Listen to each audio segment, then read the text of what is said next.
the, the seven core freedom of the UDHR, that is the Universal Declaration of Human Rights. The seven core freedoms of the UDHR are those major rights that all members of the United Nations organization must entrench in their constitution and must be benefited by their citizens.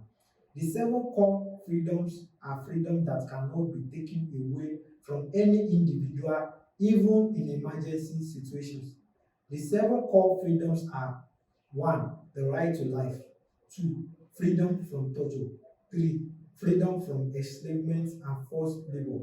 4. Right to protection from imprisonment for debt. 5. Freedom from retroactive laws. 6. Right to recognition of persons before the law. 7. Freedom of thought, conscience, and religion.